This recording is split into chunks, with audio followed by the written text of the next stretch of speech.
All right, on today's video, we're going to be doing a quick tutorial on how to apply mustache wax. So welcome, my name's Brian. This is my Beards and Banjos YouTube channel where we try to help you grow your best beard possible. Thank you so much for joining me. And over the past 7 years, I kind of go back and forth between this look, the separated mustache where it's laying on top, and then like a shorter kind of business mustache where it's trimmed at the lip line. And before I go back to that, because I kind of keep it in between, if I don't trim my mustache every week or two, within like 3 weeks, I can do this. So that's kind of where I keep my mustache. So I can change styles up a little bit more. Anyway, so we're going to be using a few different tools here. So first of all, we need some mustache wax. I got the brand new mustache wax from Ruddy Man Grooming.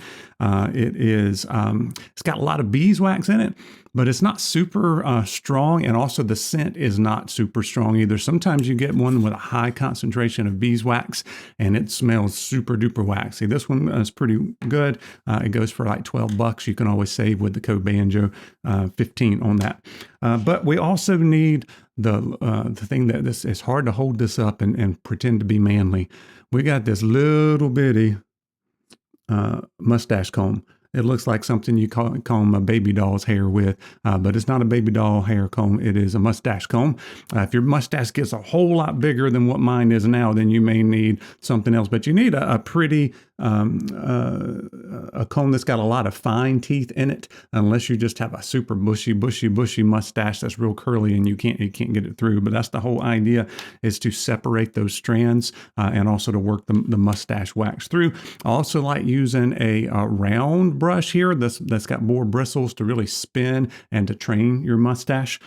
All right, so I've got a little video here of me actually applying that. I'm going to make a YouTube short out of that for a quick tutorial. Hopefully we get some new folks here to the channel that way. But I'm showing my tools here. And then the next thing you do is you don't want to have a wet mustache. You want it to be dry. You don't want a lot of oil in it at all, because if you have a lot of oil in it, the mustache wax won't stick to it and it just kind of slides off and just stays in your hands. Or if you've got a lot of oil, it kind of melts down and it's not as firm as it needs to be, and it won't really hold anything. All right. So it's all about training. And yeah, even though I showed you these tools, one of the most important things here is your fingertips and your thumb especially. Your thumb is what really creates this tunnel at the bottom. All right. And so the first thing I do is take my mustache comb and try to separate it. My mustache always wants to grow to one side compared to the other. So I try to separate that out. And then you just need a little small bit of mustache wax, at least to start with. You can go back and put it again, but if you put too much to start with, you can't really go back on that. So it's like a large grain of rice or a grain of rice, and you put that and then you melt that down in your fingers. And then I start right here for me. I start in the middle and work your way out. You don't want to start on the outside and just work on handlebars and then everything else not really go in there to support it. So I start in the middle, and then everything else is focused on pinching and pulling and working that mustache wax through.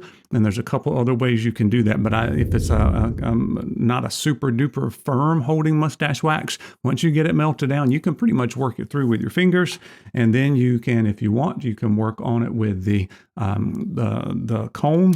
Or if you're really having a hard time getting it to stick, you can like do the spin brush. You can also use heat if you want, with the either the heated beard brush before you start this process, not after you get the wax in it, or you can use the hair dryer and this spinny brush as well. That's a real good one to try to help train it as best you can.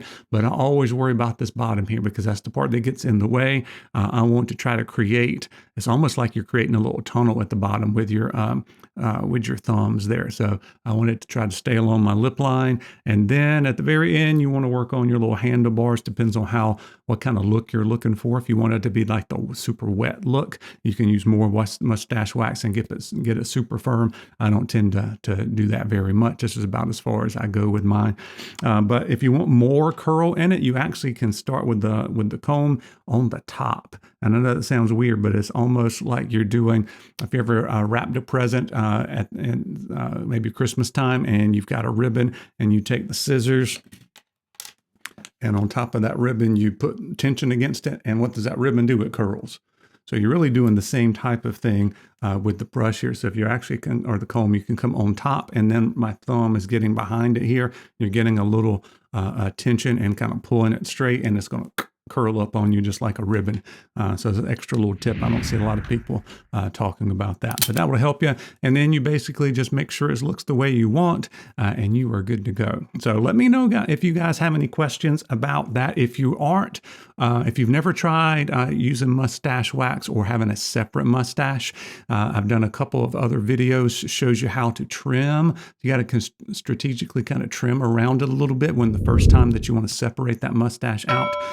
So I've got a video on that. So check that out first, and then come back here and try the mustache wax and see if that helps start to train it and to get that kind of fierce looking manly mustache.